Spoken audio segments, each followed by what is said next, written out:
Bienvenue dans cette vidéo où nous allons explorer ensemble le monde fascinant du foie, cet organe essentiel à notre survie. Saviez-vous que le foie remplit plus de 500 fonctions vitales? Parmi celles-ci, certaines sont cruciales pour notre bien-être quotidien. Préparez-vous à enrichir vos connaissances et à mieux comprendre cet organe indispensable à notre organisme. Objectif: connaître les fonctions hépatiques. Identifier les marqueurs des fonctions hépatiques. Décrire les grandes lignes du métabolisme de la bilirubine. Reconnaître les désordres du bilan hépatique et s'orienter vers les étiologies. Le foie est un organe viscéral volumineux, situé dans l'hypochondre droit et se prolonge vers l'épigastre et l'hypochondre droit. Il présente deux faces, une face diaphragmatique en avant, en haut et en arrière. Une face viscérale en bas. Le foie est divisé en deux lobes droite et gauche par le ligament falciforme.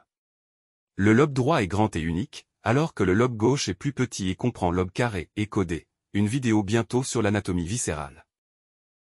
Métabolisme énergétique. Le foie joue un rôle central dans les trois principaux métabolismes, glucides, lipides et protéines. Il est le principal régulateur de la distribution des substrats énergétiques, assurant leur stockage et redistribution. Fonction de synthèse. Le foie synthétise la plupart des protéines circulantes, à l'exception des immunoglobulines.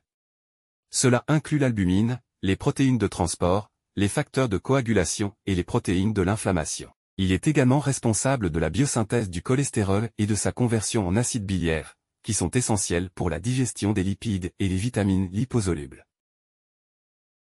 Fonction d'épuration, ammoniac, produit toxique issu du catabolisme azoté, éliminé sous forme d'urée.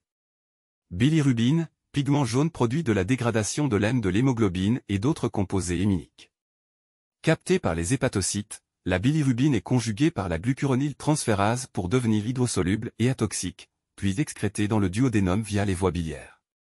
Xénobiotique, le foie transforme enzymatiquement de nombreuses substances étrangères à l'organisme, comme les médicaments et les toxiques, en deux phases. La première phase introduit un groupement fonctionnel, et la seconde conjugue ce groupement à un composé hydrophile, rendant le produit excrétable. Fonction biliaire, le foie exerce une fonction exocrine en produisant la bile, qui permet l'excrétion de métabolites toxiques, de pigments biliaires, comme la bilirubine, de cholestérol et de métabolites d'hormones stéroïdes. Les acides biliaires, composants amphiphiles, facilitent la digestion et l'absorption des lipides en émulsifiant les graisses dans la lumière intestinale. Le foie produit 500 à 800 ml de bile par jour, stockée dans la vésicule biliaire et libérée lors des repas. Bilirubine, la bilirubine est un pigment jaune hydrophobe non protéique, sensible à la lumière, et ayant un poids moléculaire de 584,6. Elle se lie fortement à l'albumine, maintenant ainsi une concentration très basse de bilirubine non conjuguée dans le sang. Prélèvement, se fait le matin à jeun, dans un tube sec ou épariné. Technique de dosage, méthode colorimétrique après diazotation. Valeurs usuelles, bilirubine totale, BIL-T, 0 à 10 mg par litre, bilirubine directe, BIL-ID, 0 à 2 mg par litre. Enzyme marqueur de cholestase. Phosphatase alcaline, PAL, localisation tissulaire, se trouve dans le foie, les os, zone de croissance, les reins, la muqueuse intestinale, les leucocytes, et le placenta. Localisation cellulaire, membrane des canaux biliaires. Activité biologique, hydrolyse les fonctions phosphodiester et libère de l'acide phosphorique. Variation physiologique, augmentation chez l'enfant en période de croissance, 110 à 400 unités par litre, au troisième trimestre de grossesse, et en cas de remaniement osseux, vieillissement. Variation pathologique, marqueur de choix de la cholestase, augmentation de 3 à 10 fois, également augmentée dans les atteintes hépatobiliaires telles que les hépatites et cirrhose, 2 à 3 fois, ainsi que dans les affections osseuses comme la maladie de Paget, les tumeurs osseuses, l'ostéomalacie et le rachitisme. Prélèvement, tube sec ou épariné. Méthode de dosage, méthode colorimétrique. Valeur de référence, 20-130 unités par litre en fonction de l'âge et du sexe, 37 degrés Celsius. Gamma-glutamyl transférase, gamma-GT, localisation tissulaire, présente dans les membranes des cellules à fort pouvoir d'absorption et de sécrétion, foie, rein, pancréas et prostate. Variation physiologique, augmentation dans 1 à 2% de la population. Variation pathologique, augmentée dans toutes les affections hépatiques, l'alcoolisme, normalisation rapide après sevrage, les affections pancréatiques, l'induction enzymatique par des médicaments, antiépileptiques, et les intoxications médicamenteuses, anticoagulants, neuroleptiques. La GT sérique est uniquement d'origine hépatique. Prélèvement, tube sec ou hépariné.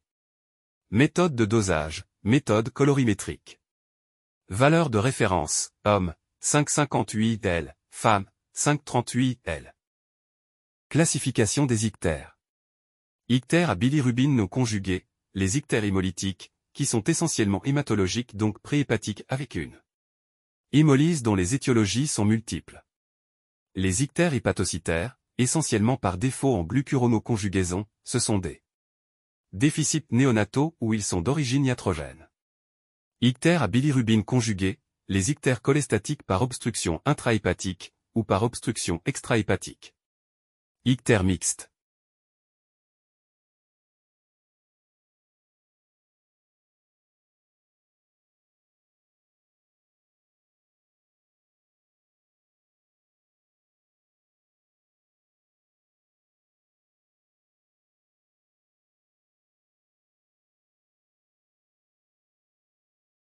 Exploration des insuffisances hépatocellulaires. Un défaut des synthèses protéiques, albumine, synthétisée exclusivement par le foie. Diminution modérée dans les maladies hépatiques aiguës, demi-vie longue, 20 jours. Réduction significative dans les maladies hépatiques chroniques graves, indiquant la sévérité de l'insuffisance hépatocellulaire, bien que ce ne soit pas spécifique aux maladies du foie. La préalbumine est un marqueur plus sensible en raison de sa demi-vie plus courte. L'électrophorèse des protéines sériques montre une diminution de la fraction albumine. Facteurs de la coagulation. Tous les facteurs de coagulation sont synthétisés par le foie, à l'exception du facteur 8. Le facteur V, non dépendant de la vitamine K, est le plus représentatif de l'intégrité hépatique. Taux de prothrombine, TP1, diminue en cas d'insuffisance hépatocellulaire ou de cholestase due à une absorption réduite de la vitamine K. 2. Fonction d'épuration plasmatique, détoxification de l'ammoniac. L'ammoniac, produit de la désamination des acides aminés et des composés aminés, est détoxifié grâce à l'uréogenèse hépatique. L'insuffisance de l'épuration hépatique de l'ammoniac entraîne une hyperammoniémie, qui peut causer des troubles neurologiques en cas d'atteinte cérébrale, connue sous le nom d'encéphalopathie hépatique. Dosage de l'ammoniac, prélèvement de plasma veineux hépariné, non hémolysé, conservé dans la glace et traité immédiatement. Méthode de dosage, colorimétrique, réaction de Berthelot et enzymatique. Valeur de référence, 0,3-0,7 mg par litre. 3. Étiologie, hépatite, virale, toxique ou iatrogène. Cirrhose hépatique, cause chez l'adulte, hépatite virale, alcoolisme. Cause chez l'enfant, maladie métabolique héréditaire, fructosémie, galactosémie congénitale. Biologie, diminution de l'albuminémie, du TP et du facteur V, cholestase, cytolyse plus ou moins importante, syndrome inflammatoire. Tumoral, en plus des signes biologiques de l'insuffisance hépatocellulaire, les marqueurs tumoraux, alpha-fétoprotéines, AFP1 sont utilisés pour diagnostiquer le cancer du foie ou les métastases hépatiques. Syndrome de cytolyse hépatique. La cytolyse hépatique résulte principalement de la rupture de la membrane plasmique des hépatocytes, ce qui entraîne le déversement de leur contenu cytosolique dans le milieu extracellulaire et ensuite dans le plasma sanguin. On retrouve ainsi dans le sang des enzymes cytosoliques normalement impliquées dans la régulation des métabolismes, ainsi que des molécules stockées dans les hépatocytes telles que le fer et certaines vitamines. 1. Lactate déshydrogénase, LDH. La LDH est une enzyme intracellulaire ubiquitaire présente dans le foie, le cœur, les muscles squelettiques, les globules rouges et les reins. Son élévation n'est pas spécifique d'une atteinte hépatique mais elle constitue un marqueur sensible et précoce. Prélèvement. Le prélèvement se fait sur un tube sec ou hépariné, non hémolysé. Technique de dosage. Le dosage est enzymatique. Valeur de référence, 200 à 380 unités par litre. Variation pathologique, enzyme de cytolyse, peu spécifique, avec une élévation dans les affections hépatiques, cardiaques, infarctus du myocarde, et les anémies hémolytiques. 2. Transaminases. Les transaminases, ou aminotransférases, ASAT, TGO ou SCO, et ALA, TGP ou HGPT, sont des examens biochimiques très courants en raison de leur grande utilité. Elles sont toutes deux cytosoliques, mais l'ASAT est également présente dans les mitochondries. L'ALA est plus spécifique du foie, bien que les deux transaminases soient fortement ubiquitaires. Leur activité augmente dans les cytolyses hépatiques, cardiaques, musculaires et rénales. Technique de dosage, enzymatique, mesurant la diminution de l'absorbance du NAD à 340 lm. Valeur de référence, ALA, 5,35 unités par litre, 37 degrés Celsius. ASAT, 5,40 unités par litre, 37 degrés Celsius. Prélèvement, sang sur tube sec ou hépariné. 3. Étiologie.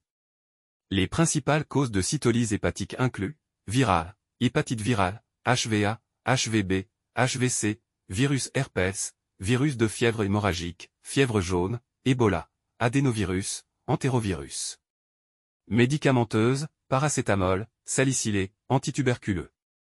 Immunologique, hépatite auto-immune. Étiologie hépatique spécifique, maladie de Wilson, hémochromatose, déficit en antitrypsine, porphyrie. Néoplasie, métastase hépatique, carcinome hépatocellulaire, CHC, lymphome. Vasculaire, insuffisance cardiaque congestive, choc hépatique, péricardite constructive. Autres infections, bactériennes, tuberculose, leptospirose, syphilis, absépiogène. Fongique, candidose, blastomycose, coccidiose. Parasitaire, ascaridiose, schistosomiase, amibiase, paludisme.